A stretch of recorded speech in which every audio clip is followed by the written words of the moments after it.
The first thing he heard wasn't the confession. It was the sigh. Soft, tired, almost imperceptible. Her head had slowly slipped onto his shoulder, as if that place existed solely to welcome her. The bus station waiting area was nearly empty at that hour of the night.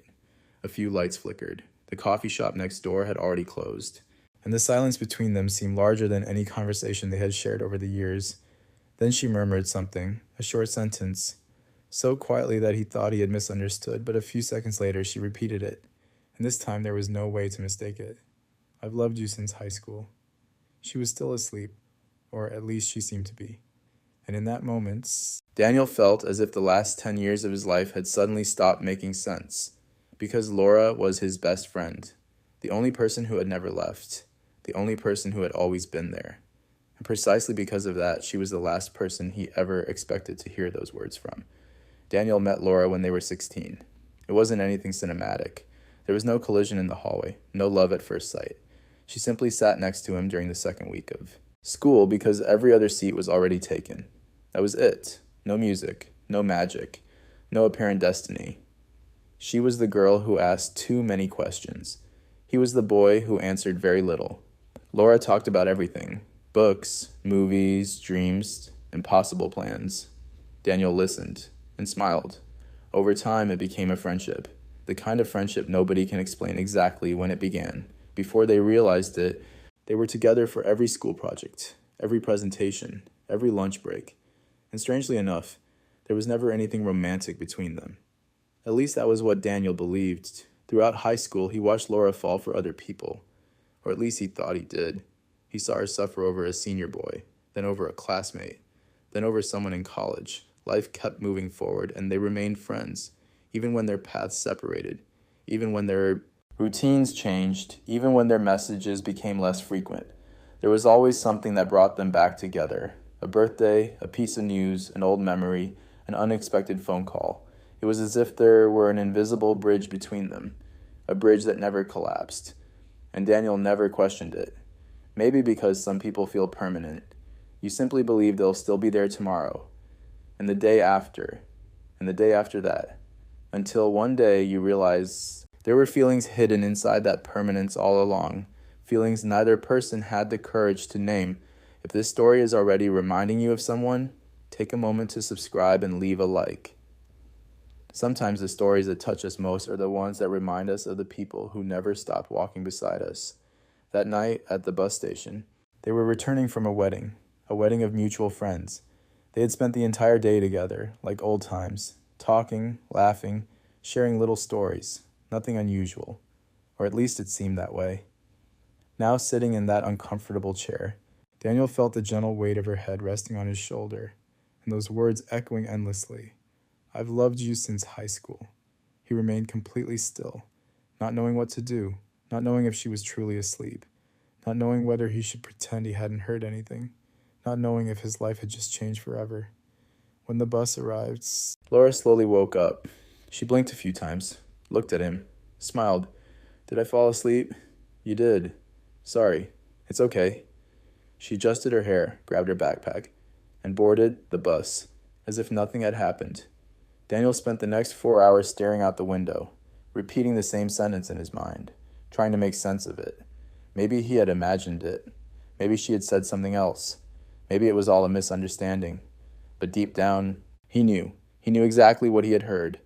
The following days felt strange. For the first time in years, he began revisiting old memories, small moments, forgotten details, things that had once seemed insignificant, like the time Laura crossed the entire city to help him when his car broke down, or when she stayed at the hospital for 3 hours after he injured his arm, or when she showed up at his apartment with food because she could tell from his voice over the phone that he wasn't okay. Back then, it all looked like friendship. Now it didn't seem so simple, and the more he thought about it, the more memories surfaced. Small signs, small pauses, small silences, like pieces of a puzzle that were finally beginning to fit together. A week later, Laura sent him a message. "Want to grab coffee tomorrow?" Daniel stared at the screen for several minutes, then replied, "Sure." The cafe was simple, nothing fancy, but it had become a sort of neutral territory between them, a place for reunions, a place for important conversations. Laura arrived a few minutes late, as always. She sat across from him, smiled, and for a few seconds everything felt normal, until Daniel noticed something different. She was nervous. Laura was rarely nervous, but that day she kept fidgeting with her hands and avoided looking directly at him. "Everything okay?" he asked. She smiled faintly. "Yeah," but it didn't seem like it. The conversation continued. Work, family, friends. Then a silence appeared. Long, strange, heavy. Laura stared into her coffee cup, then took a deep breath. "Daniel?" "Yeah?" She looked up, and for a moment he saw something he had never seen before. Fear. "Do you think some people arrive too late?" He took a moment before answering. "What do you mean?" She looked away. "Nothing. Just a random question." But it wasn't random. None of those questions ever were. That night, Daniel couldn't sleep, because an uncomfortable truth was beginning to emerge. What if she really had loved him all those years? What if he had never noticed? What if the greatest feeling of his life had been walking beside him the entire time without him ever seeing it? The doubt kept growing, day after day, until an old memory returned with startling clarity. A graduation party, years ago. Laura was sitting beside him on the school lawn. Everyone was celebrating. Everyone was talking about the future. And she had asked, "Do you think people can miss the right chance?" At the time, he answered without thinking, "I think so." She had gone silent. Now, years later, that memory felt completely different, as if it had gained a new translation, as if it had hidden a conversation he never understood. Months passed, but the distance between that whispered confession and reality kept shrinking, until Laura's birthday arrived. She hosted a small gathering, just a few people, nothing extravagant. Eventually, the guests began leaving, until only the two of them remained, sitting on the balcony, watching the city lights. The wind was cold, and there was something in the air neither of them could ignore. "Can I ask you something?" Daniel said. She smiled. "Sure." "At the bus station." Her smile vanished. Laura froze. "What about it?" "You said something while you were asleep." She didn't answer. "Do you remember?" Her eyes lowered. And in that moment, Daniel knew. She remembered, perfectly. The silence lasted so long it seemed impossible to measure. Then she finally spoke. "I was hoping you didn't hear it." Daniel's heart raced. "So it was true?" She closed her eyes for a moment, like someone accepting the inevitable. "It was." The world fell silent. No cars, no wind, no city. Only that word. It was. After all those years, after all those missed opportunities, after all those conversations, after all those goodbyes, the truth had finally found a way out. Laura smiled, but it was a sad smile. "I never wanted you to know." "Why?" "Because I was afraid." "Of what?" She let out a humorless laugh. "Of losing you." Daniel stayed silent, and she continued, like someone finally opening a dam she had held back for years. "You were my best friend, the most important person in my life. If I told you how I felt and you didn't feel the same, I'd lose everything. So I stayed quiet. I chose to stay close, even when it hurt." The words came slowly, without drama, without exaggeration, which made them hurt even more. "When I realized I liked you, I thought it would pass. It didn't. When I went to college, I thought it would pass. It didn't. When I started other relationships, I thought it would pass. It didn't." Daniel felt a knot form in his throat, because for the first time, he was seeing their entire story from another perspective. She had never left. Never. And maybe there was a reason he had never considered. If you've made it this far, tell me in the comments where you're watching from. It's amazing how stories about silent feelings can reach people in completely different places and still awaken the same emotions. Laura stared at the horizon. "You know the worst part?" "What?" "I got used to it." "To what?" "To loving you without being chosen." That sentence hit Daniel in a way he hadn't expected, because he knew that feeling more than he wished he did. The feeling of not being someone's first choice, of not being seen, of being present and still invisible. And maybe that was why something began to shift inside him. A slow understanding, deep, uncomfortable. He had spent his entire life looking for someone who would choose him, without realizing that maybe he had already been chosen. A long time ago, long before anyone else, long before any relationship, long before any disappointment. Laura had been there, from the very beginning, and he had never seen it. "Can I ask you something?" she said. "You can. Do you feel anything for me?" Daniel opened his mouth, but no answer came. Because that wasn't a simple question. Feelings don't appear out of obligation. They don't grow from gratitude, but they don't come from nowhere either. And while searching for an answer, he realized something strange. The idea of losing her hurt a lot, more than it should, more than a friend should feel. Laura noticed his silence and smiled, a mature smile, a gentle smile. "It's okay, you don't have to answer." "Laura, seriously, it's okay." But it wasn't, because for the first time, Daniel felt afraid. Afraid she would give up, afraid that conversation would be the beginning of distance, afraid of realizing too late what truly mattered. The following week, they spoke less, not because they argued, but because something had changed. The friendship was still there, but now there was a truth sitting between them, a truth impossible to ignore. And that was when Daniel began paying attention to his own emotions, the longing, the anticipation, the happiness he felt whenever her name appeared on his phone, the little things, and he realized something startling. Laura had always been the first person he wanted to tell important news to, the good news, the bad news, the funny stories, the difficult moments. She was the person he called, the person he thought of, the person he trusted. Maybe love doesn't always arrive like an explosion.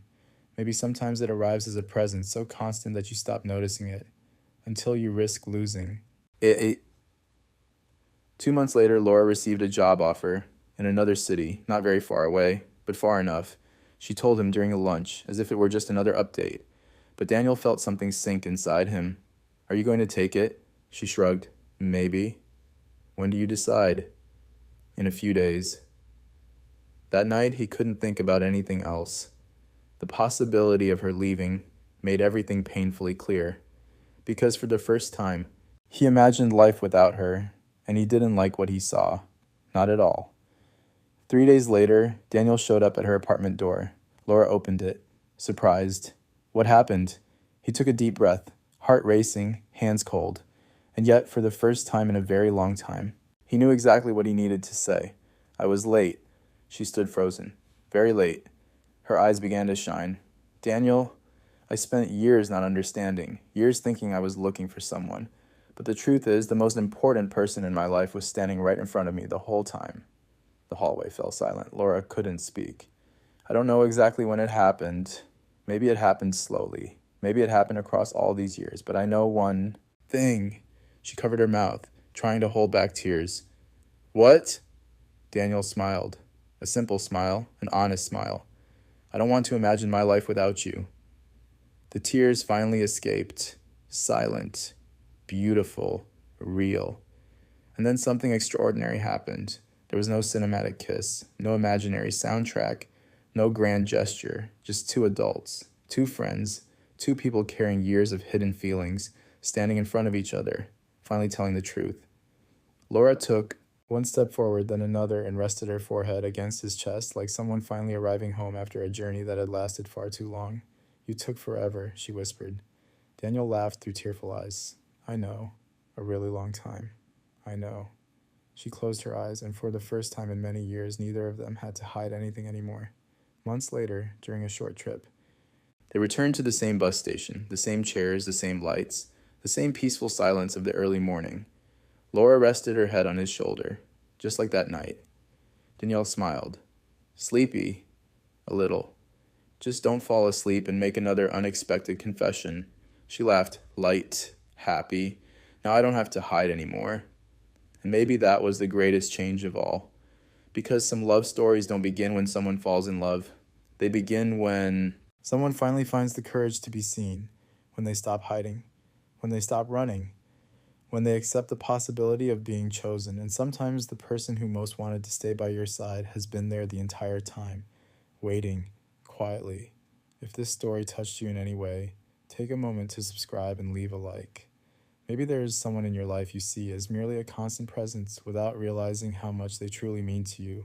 Some of the deepest connections don't arrive making noise. They simply remain and remain until one day you finally understand why.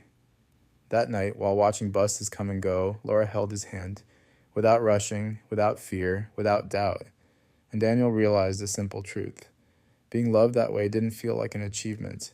It felt like a reunion, as if fate had spent years whispering an answer he was only now ready to hear. And for the first time since high school, neither of them had to imagine what might have been, because they were finally living it, the thing both of them had carried in their hearts for so long.